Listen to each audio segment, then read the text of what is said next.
L'histoire d'un peuple n'est rien d'autre que le récit véritable des événements qui ont forgé son existence. La brillante prospérité de Saint-Domingue reposait sur les 300 000 Africains vendus chaque année sur les marchés des principales villes de la colonie et dont la sueur et le sang nourrissaient plus de 8000 plantations. Dans un extrait de l'acte proclamant la liberté des esclaves, nos héros dirent alors: « La liberté vous fait passer du néant à l'existence. Montrez-vous digne d'elle. Abjurez l'indolence comme le brigandage. Ayez le courage de vouloir être un peuple et bientôt vous égalerez les nations européennes. » Salut à toutes et à tous. Mon nom est Jean-Ralph Pardovani. Je suis théologien et recherchiste. Je dis à chers amis, nous prenons fort revivre bataille épique ça qui était faite à Vertières. Bien que l'histoire ça sortie directement de France, sous la plume de l'éminent historien Thomas Madiou. Mais nous qu'a accordé lui un petit morceau confiance. Pour qui ça? Parce que Français yo pas étudier histoire ça la caillou. Et Vertières là, pas dans le dictionnaire français. Ça montre nous, chers amis, que c'est Dieu qui les a poussés à nous livrer cette épopée. Après la capitulation des différentes garnisons de Jérémie, d'Écaille et de Saint-Marc, Dessalines à la tête de 10 000 hommes, secondés par ses généraux Gabart, Cangé et Pétion, qui prend direction Port-au-Prince. Et le 10 octobre 1803, à 7 heures du matin, la garnison française de Port-au-Prince est tombée aux mains des indigènes. Après bataille 10 octobre blanc, Dessalines t'est quitté garnison là dans mes Pétion et monsieur t'est pris en direction Limbé, à Morne-Rouge, sur l'habitation Le Normand de Mézy. Et c'est là, il t'a établi état-major là. L'habitation Le Normand de Mézy, là où la révolution a éclaté, là où tout a commencé. C'est là que nos indigènes ont décidé de vivre libres ou de mourir, afin de détruire à jamais la machine la plus meurtrière, la plus infernale jamais conçue par l'esprit humain, la machine esclavagiste. Et bizarrement, ou plutôt stratégiquement, c'est là que les indigènes ont décidé de livrer la bataille la plus sanglante de l'histoire, la dernière bataille pour notre glorieuse indépendance, la bataille de Vertières. C'était une bataille qui s'est déroulée le 18 novembre 1803 à Fort-Vertières, près du Cap français que Aurélie Cunha, Cap haïtien. L'une des cités les plus brillantes de l'Amérique, dans le nord de la colonie de Saint-Domingue. Et bataille ça après opposé les troupes françaises commandées par le général Donatien de Rochambeau, sous le consulat de Napoléon Bonaparte, ce génie malfaisant, à celle du général domingois Jean-Jacques Dessalines. Jamais sol n'a été plus abreuvé de sang que le nôtre. Jamais aucun pays n'a vu outrager plus audacieusement les droits de la justice, de la morale et de l'humanité. L'extermination de 2 millions d'Indiens sous la domination espagnole, le long martyre subi durant près de 2 siècles par les Africains, nos pères, les terrifiantes hécatombes auxquelles ils furent voués lorsqu'ils voulurent conquérir les droits de l'homme noir, tous ces crimes, toutes ces horreurs constituent les pages les plus affligeantes, les plus honteuses de la sauvagerie de l'Européen transporté dans le Nouveau Monde. Et les héros de cette mémorable journée où nous eûmes plus de 3000 morts et blessés étaient Jean-Jacques Dessalines, Henri Christophe, Toussaint Louverture et l'intrépide François Cappois, surnommé Cappois la mort.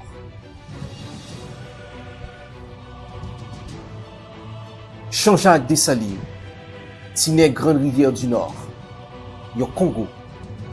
Monsieur était fait sur une plantation qui relève Viecaille. Il fut l'élève du colon Henri Duclos, qui était propriétaire d'une caféière. Et puis, monsieur était élève d'un noir libre qui était relé Dessalines. Et c'est noir ça qui t'a pris le bail monsieur Potinon Dessalines. Dans ses heures de gloire, monsieur Pral dit, je cite, « Nous avons osé être libres. Osons l'être par nous-mêmes et pour nous-mêmes. Et que m'importe le jugement de la postérité, pourvu que je sauve mon pays. » Et le 12 mars 1802, monsieur était dans un fort à la crête à Pierrot, lorsque Français ont envahi Forlan, et monsieur Praldi Neglio. Nous serons attaqués ce matin. Je ne veux garder avec moi que des braves. Que ceux qui veulent redevenir esclaves des Français sortent du fort. Et que ceux qui veulent mourir en homme libre se rangent autour de moi. Et Neglio Pral répondre Praldi, nous mourrons tous pour la liberté. Et M. Pral fait une dernière déclaration dans Forlan. Il dit, je vous fais tous sauter si les Français pénètrent dans ce fort. Henri Christophe, le grenadien britannique, l'esclave devenu roi. M. Pral fait sur l'île de Grenade, à l'époque, qui était à l'époque sous l'occupation britannique. M. Pral écrit une lettre au général Leclerc, qui était assiégé la ville du Cap. M. Pral dit, je cite, « Si vous avez la force dont vous me menacez, je vous prêterai toute la résistance qui caractérise un général. Et si le sort des armes vous est favorable, vous n'entrerez dans la ville du Cap que lorsqu'elle sera réduite en cendres. Et même sur ces cendres, je vous combattrai encore. » Et le Christophe Pralouel, il pral perdu ville au Cap. Monsieur Pral sauté ville ça.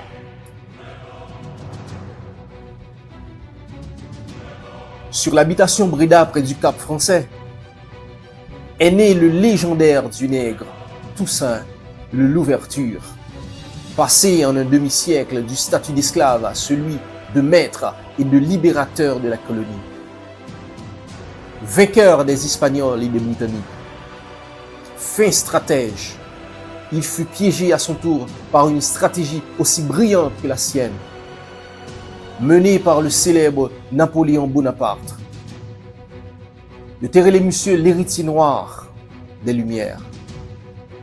Monsieur Tapralvin Cocher, esclave et homme de confiance de Bayon Liberta.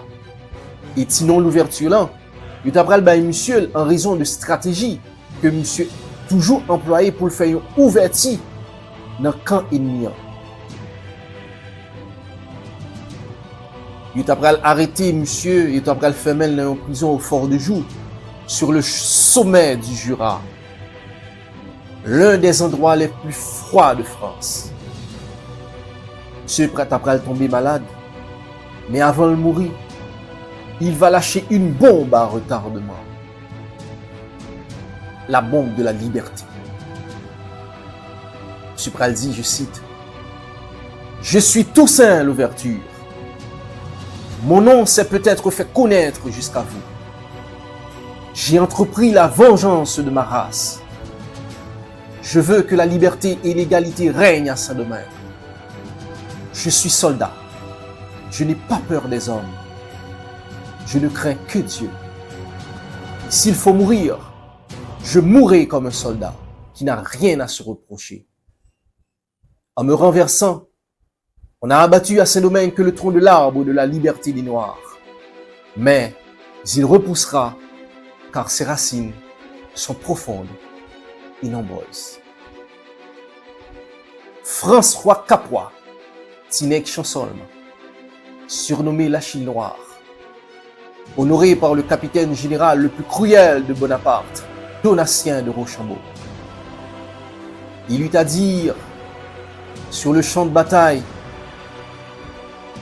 lorsque yon boulette renversé, tué cheval, monsieur pral dit liberté ou la mort, en avant, en avant.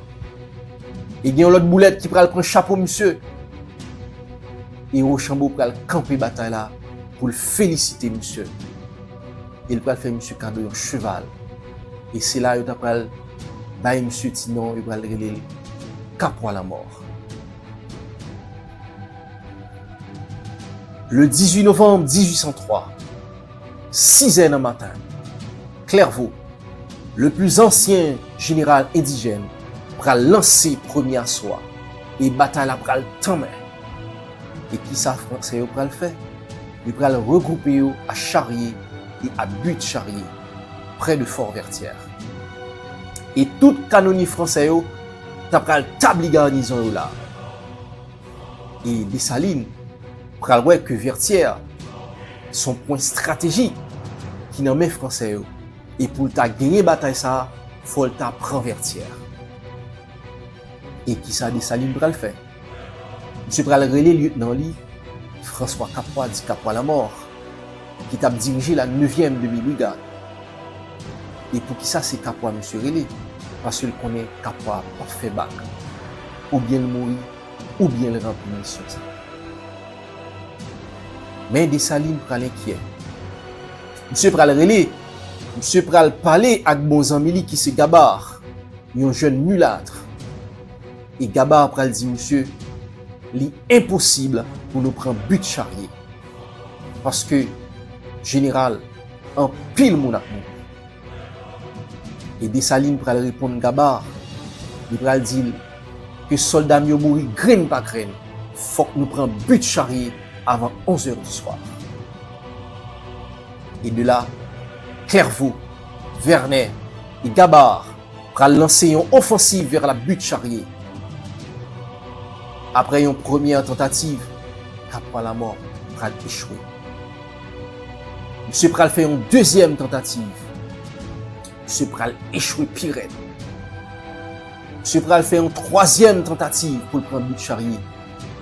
Monsieur pral échouer. En pile indigène était tombé. Monsieur pral fait une quatrième tentative. Et la quatrième tentative là, à 6h du soir, pral gagner la pluie providentielle qui pral tomber. C'était un signe du ciel, un signe du Dieu de la liberté. L'armée indigène ou l'armée des Incas avait fait l'impossible. Et les Gueux pral prend Charrier et Butte-Charrier ainsi que Fort-Vertière. La bataille a été horrifiante, terrifiante et sanglante. Et le 18 novembre 1803, la plus belle colonie du monde atlantique français s'était effondrée.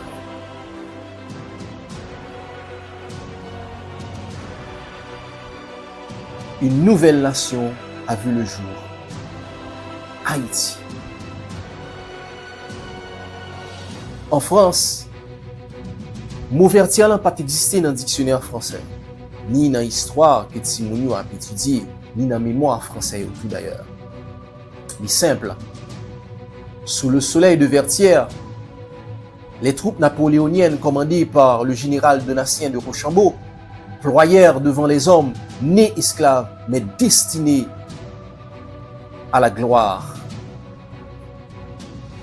Et cette victoire trop éclatante pour l'orgueil des empires fut occultée et effacée de l'histoire de France. Et elle est scandaleuse, car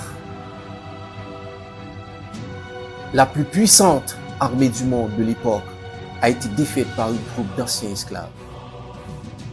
Et malgré cela, Haïtiens ont été peu parler de bataille ça. Et ils étaient juste dans l'année 1930 pour ils étaient commémoré Vertières. Ironie de l'histoire. C'est sous l'occupation américaine que la bataille de Vertières retrouva enfin sa place dans l'histoire d'Haïti. Comme si, à chaque nouvel occupant, posant le pied sur notre sol, on ressortait les héros de Vertières du placard historique pour mobiliser la conscience collective.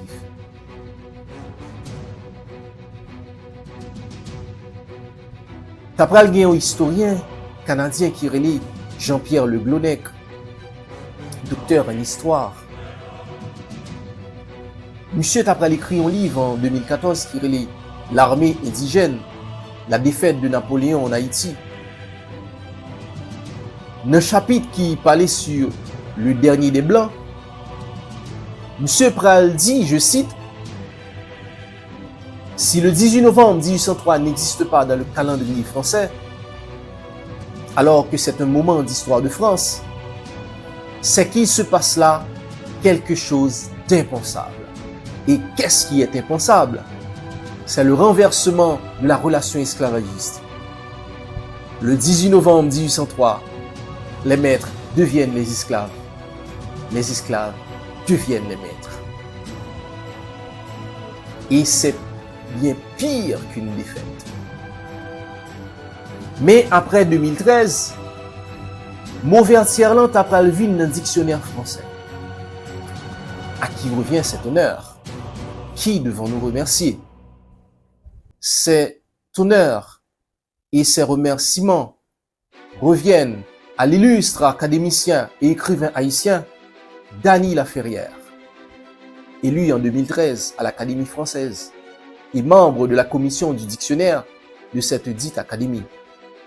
Eh bien, c'est monsieur qui pourra le faire omettre Mauvertière dans le dictionnaire français. Chapeau, Dany Laferrière.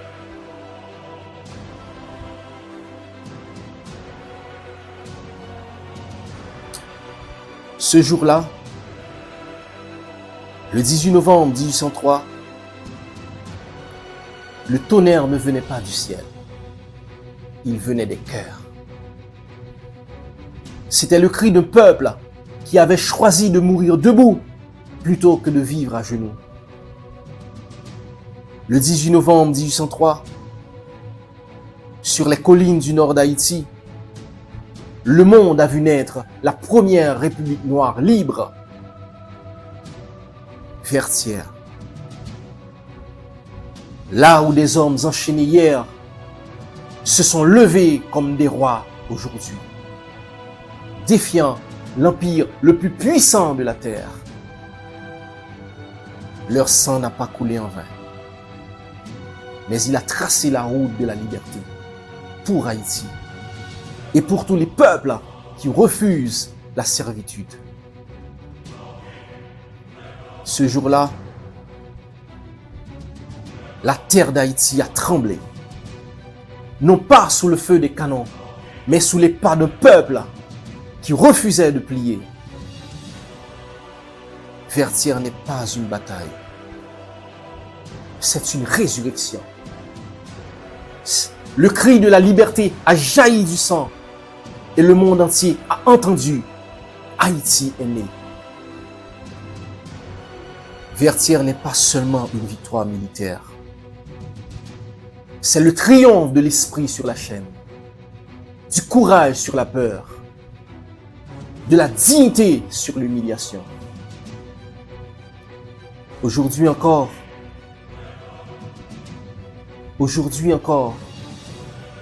leur voix résonne dans nos montagnes. Leurs âmes veillent sur nos plaines. Et leur souffle brûle dans nos veines. Leur victoire nous appelle à nous relever, à marcher droit, fiers et libres car Vertières n'est pas un souvenir. Vertières est un flambeau. Et tant qu'il brûlera dans nos cœurs, Haïti ne mourra jamais. Vertières, la gloire éternelle de la liberté. Sur ce, mes amis, l'histoire est à son paroxysme et continue de réveiller en nous, malgré l'enfer qu'Haïti traverse aujourd'hui, la soif d'une liberté déjà conquise. Soyez toujours à l'écoute d'une autre capsule d'information et de formation sur Théologie. Que Dieu vous bénisse abondamment.